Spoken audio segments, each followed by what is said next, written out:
Good morning, students. I am Meenakshi, Assistant Professor, Rohini College of Engineering and Technology. Through this presentation, we are going to learn about the basic concepts behind data structures. Welcome to the class. Forms of linked list implementation. One is array-based implementation and the second one linked list based implementation. So already we have discussed with array-based implementation. So today we are going to see about linked list based implementation. So what is linked list? It is a collection of data elements. They are called as nodes, and each node is linked to another node in the list. Why we go for a linked list?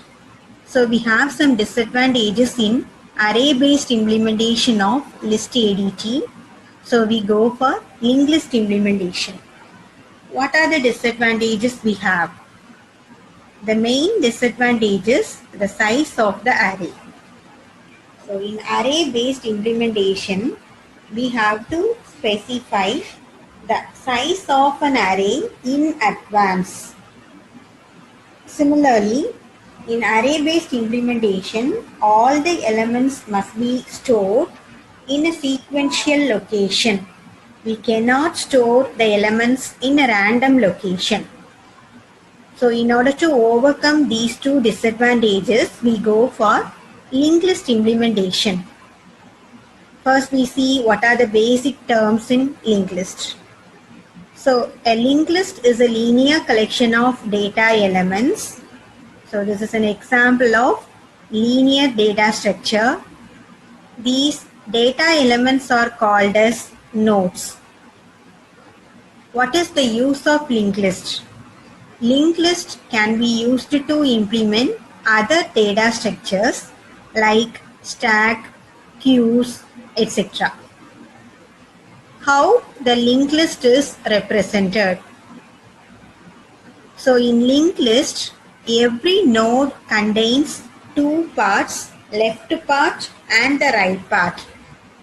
The left part contains the data and the right part contains a pointer to the next node. The last node contains its next field as null, because since it is the last node, its next field is set to null. We don't have any other elements in this linked list beyond the last element. That's why its next field is set as null. And always we use a special pointer called start. This start stores the address of first node in a linked list. So see, this is an example of linked list. This linked list contains 4 elements. The starting of the linked list is pointed by start, and the end node, its next field is set to null. The sample code for the linked list. So I told you each node contains two parts, the left part and the right part. The left part contains data and the right part contains the address of the next node. So it can be represented as a structure. The structure is named as node. The structure contains two different data type elements. One is of integer data. The other one is a pointer. This pointer is used to point another one node. So its data type is again struct node. How the linked list is represented in memory. This is our next topic. So see, this is an example. In this example, I have stored the word hello.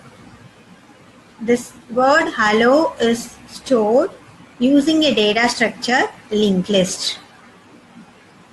I told you start is a special pointer which stores the address of first element in the linked list. So which is my first element in this linked list? 1. So this 1 is stored in a pointer variable start. So the first node contains the data height. After the first data, the second data is stored in the fourth location.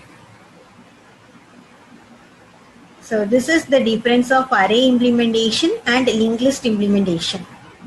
In array implementation, the data's height and E must be stored in consecutive location. But in linked list, you can store the data in any available random location. So after height, E is stored in fourth location. So the next part of first node contains the address 4. So my second data is E. After E, I have to move to the location 7 to get my third data L. After L, I have to move to the location 8 to get my fourth data.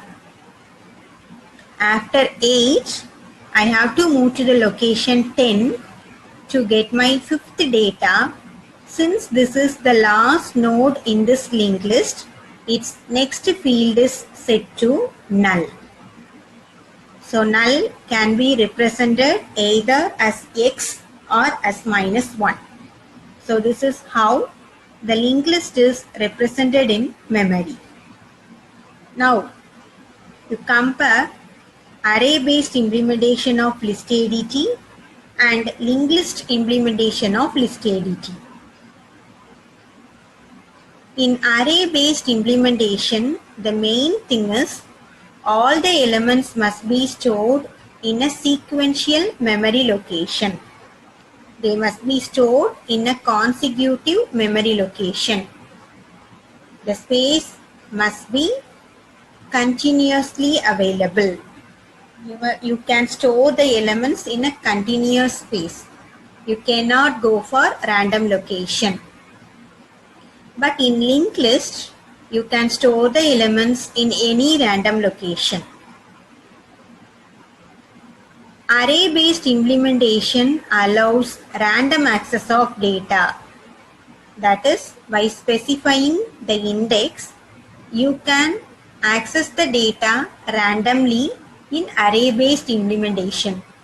For example, if A is the array name, A of 4 denotes fourth element of the array A. So you can directly access the fourth element. You don't need to access the first element, second element, third element, and so on. You can directly access the fourth element in array-based implementation.